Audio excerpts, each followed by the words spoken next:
여기에서는 밈드형 컴퓨터의 구조에 대해서 설명하겠습니다. 밈드는 멀티플 인스트럭션 스트림, 멀티플 데이터 스트림이죠. 이거를 분류할 때 소결합과 밀결합, 이건 루즈리 커플드고 이건 타이틀리 커플드를 번역한 말인데요. 그 소결합은 프로세서들이 통신 장치로 연결이 된 거예요. 이게 별도의 컴퓨터입니다. 이게 통신 장치, 뭐 인터넷이나 이런 걸로 연결이 된 거예요. 그래서 이런 환경에서 병렬 처리를 하는 건데, 이거는 분산 처리 시스템이라고 그래가지고 디스트리뷰티드 컴퓨터 시스템이죠.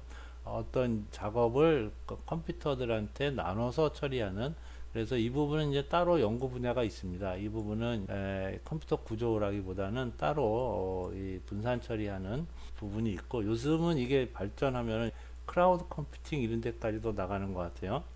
밀결함 시스템은 프로세서들이 있고, 이 프로세서들이 여기 상호 연결망이라고 얘기를 했는데, 시스템 버스 같은 걸로 연결이 되는 거죠. 상호 연결망 버스로 연결됩니다. 그래서 이 프로세서들이 하나의 그 보드 안에, 하나의 그 프린트 기판 안에, 또는 하나의 박스 안에, 하나의 케이스 안에 이렇게 들어있는 이런 게 그 밀결합 시스템입니다. 컴퓨터 구조에서 다루는 병렬 처리 프로세서 시스템이 되죠. 멀티 프로세서 시스템, 멀티 프로세서라고 이렇게 되어 있죠. 근데 이것도 구분을 할 때 기억 장치를 공유했느냐, 기억 장치를 따로 갖고 있느냐, 이렇게 구분을 하기도 하고, 그 다음에 대칭형, 비대칭형은 프로세서들이 여러 개가 있을 수 있는데, 이 프로세서들이 그 같은 역할을 하느냐, 아니면 고유의 임무가 있느냐, 이거에 따라서 대칭형, 비대칭형으로 나누고 있습니다.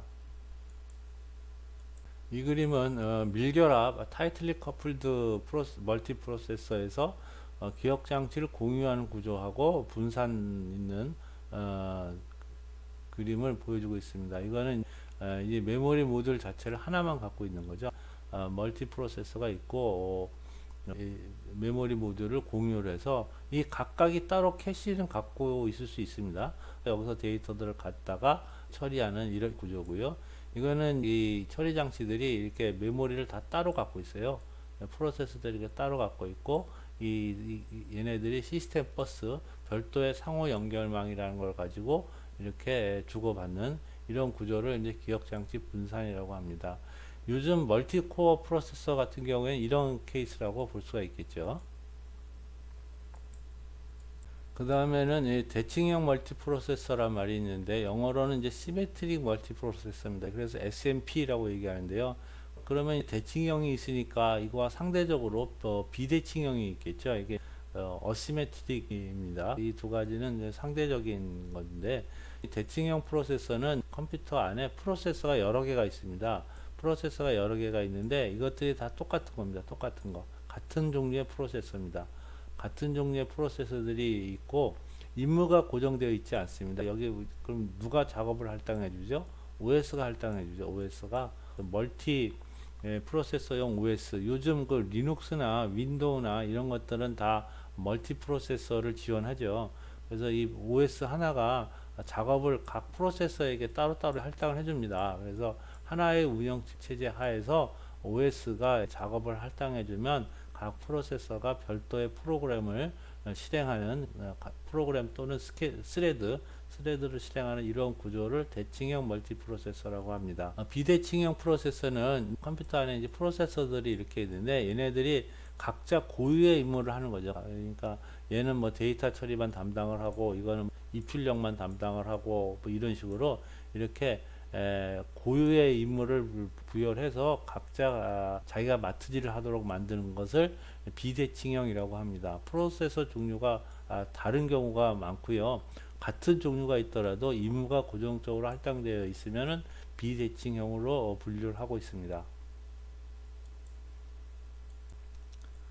병렬 처리 한계에 대해서 알아보겠습니다. 병렬 처리 한계는 병렬 처리 컴퓨터에서 이제 프로세서 수나 이런 자원이 늘면은 어느 정도까지 성능이 개선될 수 있는가를 이론적으로 검토하는 건데요. 두 가지 이론이 있습니다. 암달의 법칙, 암달이라는 사람이 제시한 법칙이 있고 구스타프슨이라는 사람이 제시한 법칙이 있습니다. 그 전에 그 배경 지식으로 몇 가지 알아봐야 되는데요. 먼저 이 스케일러빌리티란 말이 있습니다. 스케일러빌리티. 이 스케일러블 하다란 말은 이 컴퓨터 과학 소프트웨어를 배울 때 굉장히 자주 사용하는 단어예요. 이게 비례성이라는 뜻인데 우리말로는 이제 비례성이라고 번역을 하는데 스케일러블 하다. 스케일이라는 거는 자로 재는 걸 의미하죠. 스케일은 자로 재는 걸 의미하는데 특별한 설명 없이 스케일러블 하다라는 용어가 굉장히 자주 나옵니다. 이거는 무슨 뜻이냐면 자원의 증가에 따라서 성능도 같이 비례해서 증가하는 성질을 스케일러블이라고 얘기합니다.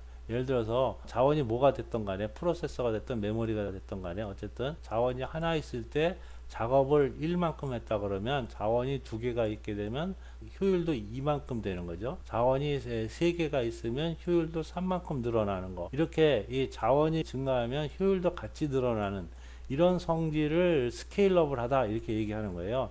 스케일러블 하다라고 얘기하는데 이 멀티 프로세서 시스템인 경우에는 프로세서 수가 증가함에 따라서 성능은 그거에 따라서 비례해서 증가하지 않는 현상이 생겨요.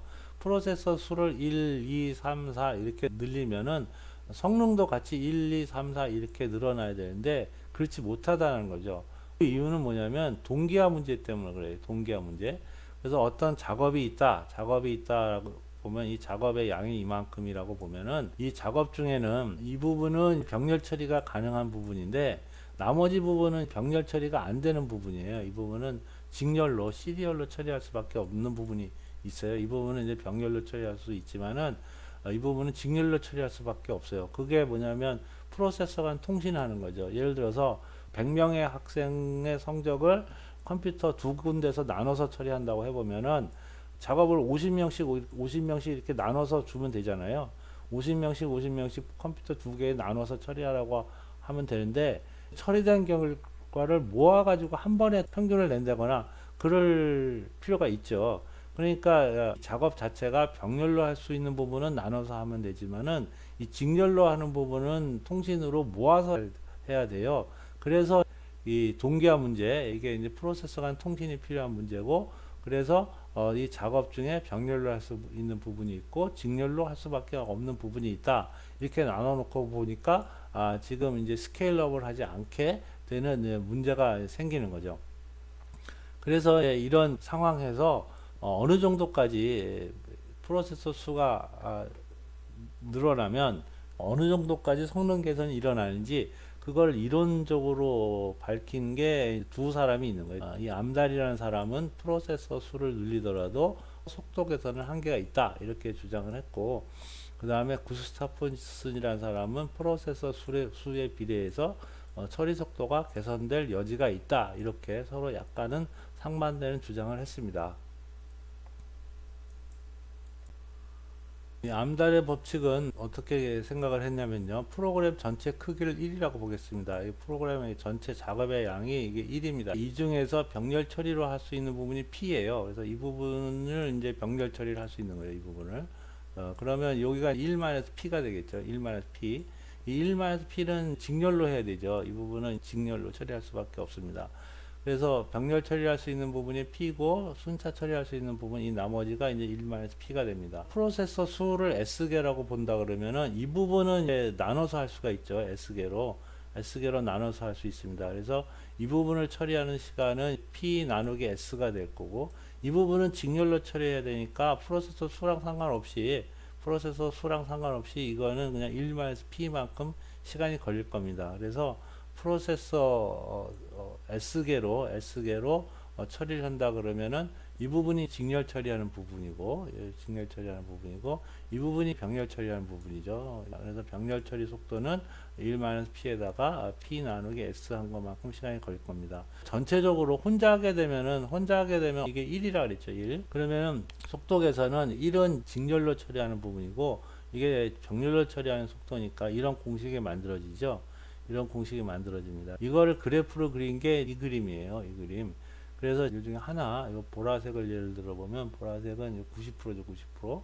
이 부분이 90%라고 가정을 한 거죠. 그리고 여기가 프로세서 수입니다. 여기가 프로세서 수. 그래서 프로세서 수를 늘리면은 처음 부분은 이렇게 어느 정도 증가를 하지만 성능 개선은 10배로 그 수렴이 되는 거죠. 그러니까 프로세서 수를 암만 늘려도 10배 이상 성능을 낼 수가 없다. 이런 결과를 보인다는 거예요. 그래서 이 암달의 법칙, 이 암달이라는 사람이 그 주장하는 바는 이 전체 작업, 이게 1이라고 고정을 했으니까 전체 작업을 1로 고정시켜 놓고 보면은 프로세서의 수를 늘려도 속도 개선은 한계가 있다. 이렇게 주장을 했습니다.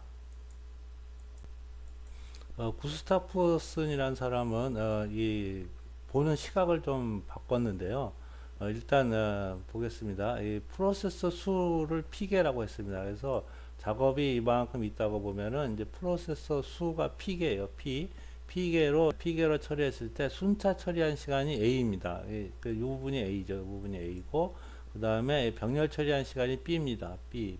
근데 이거를 이제 프로세서 P개 가지고 한 거죠. 그래서 이 프로세서 수를 기준으로 봤을 때 P개로 병렬 처리를 하게 되면은 이 두 개를 더한 것만큼 그래서 처리 시간은 A 더하기 B가 되죠. A가 순차 처리한 부분이고 B가 병렬 처리한 부분입니다. 근데 이 작업을 프로세서 한 개로 한다 그러면 이 부분이 P 곱하기 B만큼 시간이 늘어나겠죠. 이 부분이 A는 이제 어차피 순차 처리니까 그대로고 A는 그대로고 이 부분이 이렇게 늘어나게 됩니다.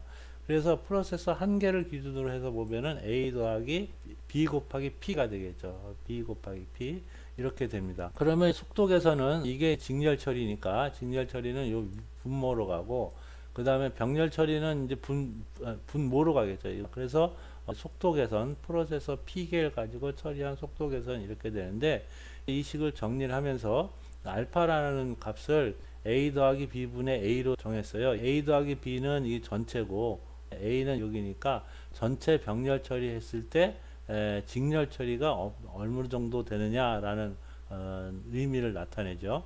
이렇게 보면 이런 공식이 만들어집니다. 이거는 P에 대한 1차 방정식이죠. 그래서 이걸 그림으로 그리게 되면 이렇게 직선이 돼요. 그러면 요 알파가 지금 여기 있는 값들이죠. 여기 요 줄에 작아서 잘 안 보이긴 한데 요 부분이 알파입니다. P라는 건 이제 병렬 처리한 프로세서 수가 되겠죠. 그래서 이거는 프로세서 수가 늘어나면은 성능도 같이 계속 늘어나는 꼴이잖아요. 계속 늘어나게 됩니다.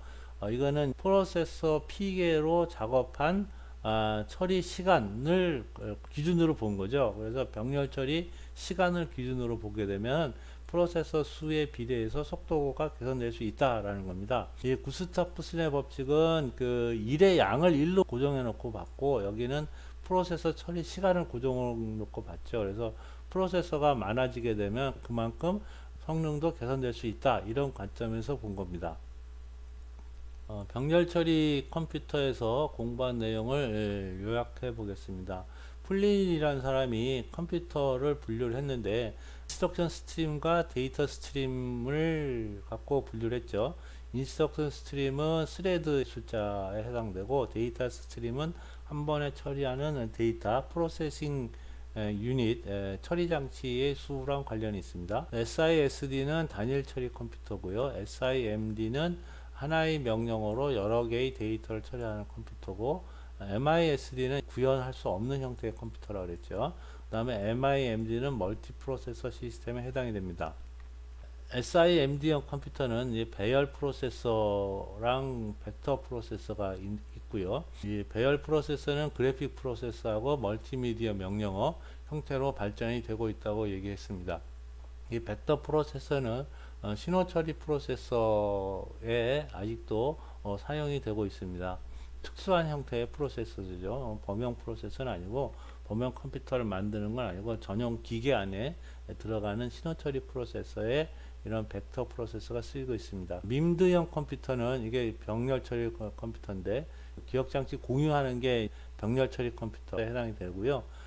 그리고 대칭형 프로세서는 프로세서가 여러 개 있으면서 하나의 운영체제가 작업을 할당해 주는 것을 처리하는 이런 형태를 대칭형 프로세서라고 한다고 했습니다. 그래서 리눅스, 윈도우 이런 것들이 대칭형 프로세서를 운영하는 컴퓨터입니다. 병렬 처리 한계를 다룬 이론이 두 가지가 있는데, 암달의 법칙은 작업의 양을 기준으로 해서 프로세서 수를 늘려도 속도 개선에는 한계가 있다, 이렇게 봤고요.